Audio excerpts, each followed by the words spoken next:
Assalamualaikum warahmatullahi wabarakatuh. Baiklah, saya akan menjelaskan tentang definisi tax reform atau reformasi perpajakan. Sebelumnya, perlu kita ketahui bahwa definisi reformasi menurut Kamus Besar Bahasa Indonesia adalah perubahan secara drastis untuk perbaikan dalam bidang sosial, politik, dan agama dalam suatu masyarakat ataupun negara. Sedangkan menurut Undang-Undang Nomor 28 Tahun 2007, definisi pajak itu sendiri adalah kontribusi wajib kepada negara yang terutang oleh orang pribadi atau badan yang bersifat memaksa berdasarkan undang-undang dengan tidak mendapat timbal balik secara langsung dan digunakan untuk keperluan negara bagi sebesar-besarnya kemakmuran rakyat. Jadi, dapat disimpulkan bahwa definisi tax reform atau reformasi perpajakan merupakan kegiatan berupa perubahan maupun pembenahan suatu aturan, ketentuan, dan regulasi di bidang pajak yang telah lama agar dapat lebih sesuai dengan keadaan negara dan rakyat pada masa sekarang. Alasan negara melakukan reformasi perpajakan. Menurut Direktorat Jenderal Pajak, terdapat 5 alasan mengapa reformasi perpajakan perlu dilakukan, yaitu 1. Tingkat kepatuhan wajib pajak yang masih rendah. 2. Target penerimaan pajak setiap tahun meningkat. 3. Jumlah SDM tidak sebanding dengan penambahan jumlah wajib pajak, kesulitan dalam pengawasan penegakan hukum. 4. Perkembangan ekonomi digital dan kemajuan teknologi sangat pesat. 5. Aturan mengantisipasi perkembangan transaksi perdagangan.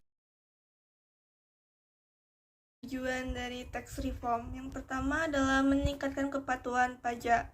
Di Indonesia sendiri kepatuhan pajak sangatlah kurang, namun pelanggaran pajak tak sepenuhnya karena kesengajaan dan ketidakpatuhan wajib pajak. Banyak juga pelanggaran pajak yang terjadi akibat wajib pajak yang bersangkutan tidak mengetahui tata cara dalam pemenuhan kewajiban perpajakannya, yang pada akhirnya upaya yang dapat dilakukan oleh pemerintahan ialah membuat reformasi perpajakan dengan harapan dapat menyesuaikan sistem pajak dengan kondisi masyarakat. Yang kedua adalah memberikan kenyamanan kepada wajib pajak dan DJP. Sekarang teknologi sudah berkembang dengan pesat, sehingga dapat mengintegrasikan teknologi dalam sistem administrasi perpajakan. Wajib pajak pastinya akan merasa lebih mudah dan gampang dalam memenuhi kewajiban pajaknya apabila sistem administrasi yang digunakan sudah memanfaatkan teknologi yang ada dan dapat terorganisir dengan baik. Yang ketiga adalah memperbarui sistem pajak setiap tahunnya. Tentu terdapat perubahan dan ada hal-hal baru yang terjadi di tengah masyarakat secara global. Perlu diingat bahwa sistem pajak yang baik tentunya akan memberikan pengaruh yang besar dan baik bagi perekonomian serta kesejahteraan masyarakat. Langkah-langkah rencana kerja reformasi perpajakan. Menurut Direktorat Jenderal Pajak, Suryo Utomo menjelaskan ada 5 langkah yang menjadi kerja kegiatan reformasi pajak. Langkah yang pertama yaitu peningkatan mutu pelayanan. Langkah yang kedua, melakukan penguatan pengawasan dan penegakan hukum demi mewujudkan kesetaraan bagi semua wajib pajak. Hal ini diimplementasikan dengan melakukan pembersihan basis data. Lalu, menata ulang proses bisnis utama perpajakan agar berjalan lebih efektif dan efisien untuk diadopsi dalam pengembangan sistem pajak yang baru.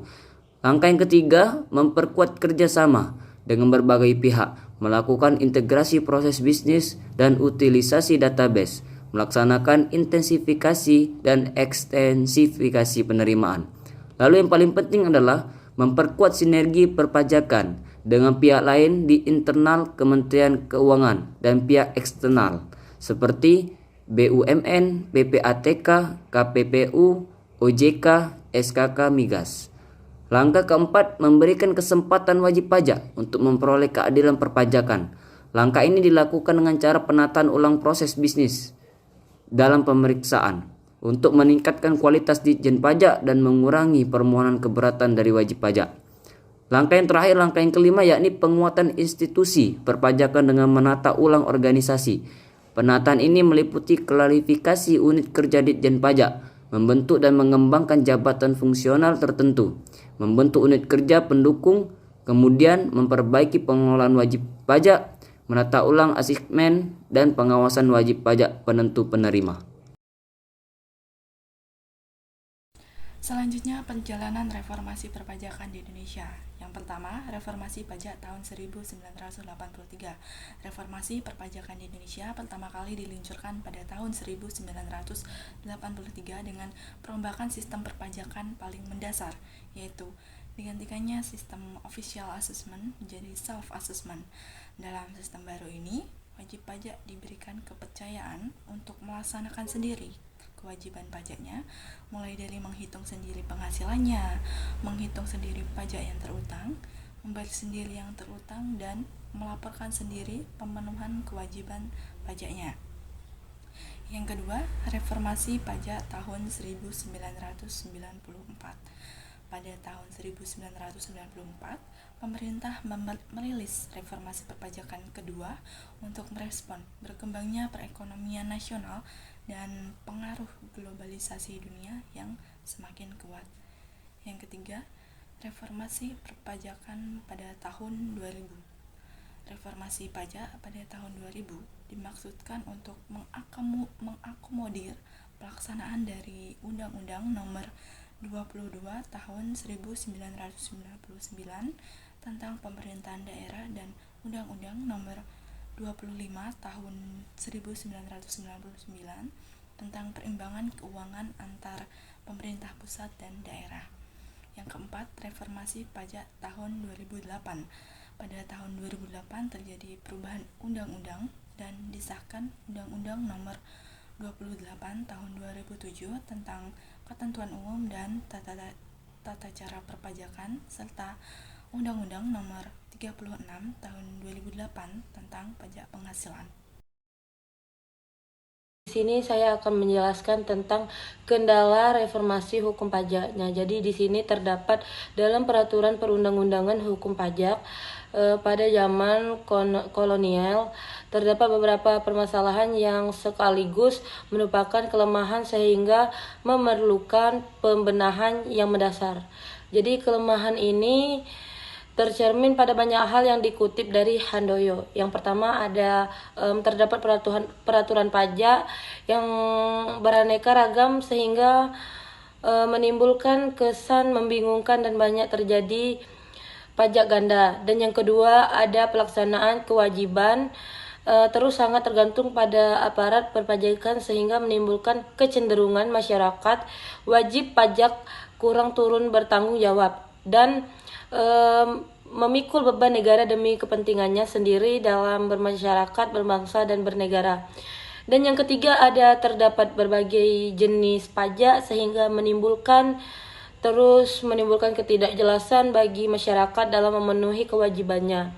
Dan yang keempat itu ada terdapat bermacam-macam tarif pajak baik untuk per orang maupun untuk